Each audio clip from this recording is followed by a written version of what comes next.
Imagine being in a room surrounded by several groups of people having a conversation. Several people approach you with, "Hey, how are you?"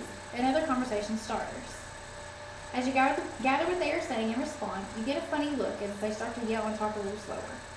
It seems like they are using weird words and you can't understand what they are saying. You are deaf. Now what? How are you supposed to go through your normal life without being able to hear anything? Let's talk about what we can do as a society to understand and become more comfortable with the deaf community. What is deafness anyway?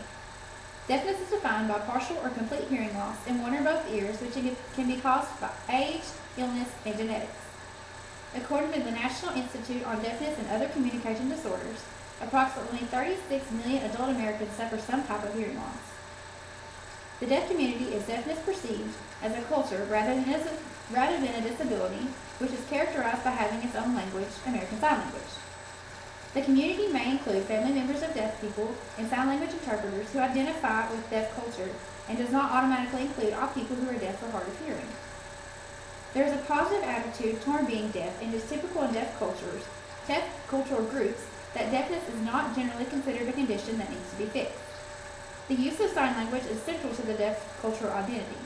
In the past, oralist approaches were taken in educating deaf children and now pose a threat to the continued existence of deaf culture.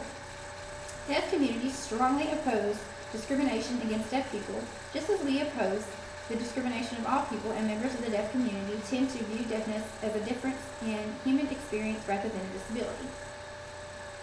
Just as we communicate with everyone else, there are a few guidelines that are expected of us that are considered respectful and disrespectful. For example, it's not appropriate to eavesdrop on someone else's conversation, walk through a conversation, or interrupt, right? In the deaf community, it's a little different. Of course, it is of utmost importance to respect each individual in any situation. We all know that. And although we want to give people who are deaf special treatment, it is considered rude. People who are deaf don't want special treatment, they want equal treatment. First of all, some people in the deaf community have interpreters. It is important that you are speaking directly to the person who is deaf, not the interpreter. When getting the attention of someone who is deaf, you always want to either gently tap on their shoulder or wave your hand in their peripheral view, not in their face. Although lip reading is one of the most ineffective ways to communicate, deaf people who do lip read need you to speak distinctly at a normal speed, not with exaggerated movements. Focus on the face, not the hands, and stay in a comfortable chin-to-chest hand position if signing. Also, when walking upon a sign conversation, simply walk through it. It is considered rude to actually walk around them. Deafness is incurable. Does that make them unbroken or useless? Absolutely not.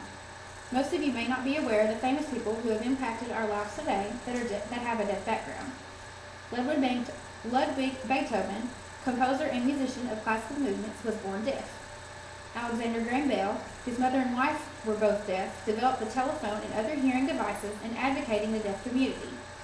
Halle Berry, Rob Lowe, Bill Clinton, and several others have notable hearing loss. On a recent study of the deaf community, a survey was taken for those who say, "I'm glad I'm deaf." Several noted, "I'm glad to be deaf because it means that when I use a public restroom, I don't have to hear other people doing their business." My 5-year-old daughter would probably say, "I'm glad I'm deaf because I can close my eyes and not hear or see what my mom tells me, and I don't have to do them." "I'm glad I'm deaf because now there is no distractions and I can hear God better." "I'm glad I'm deaf because my husband's snoring does not bother me." "I'm glad I'm deaf because I feel music, not hear it."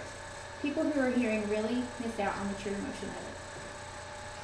And "I'm glad I'm deaf because the deaf community is so small and everyone knows everyone and we bond very easily."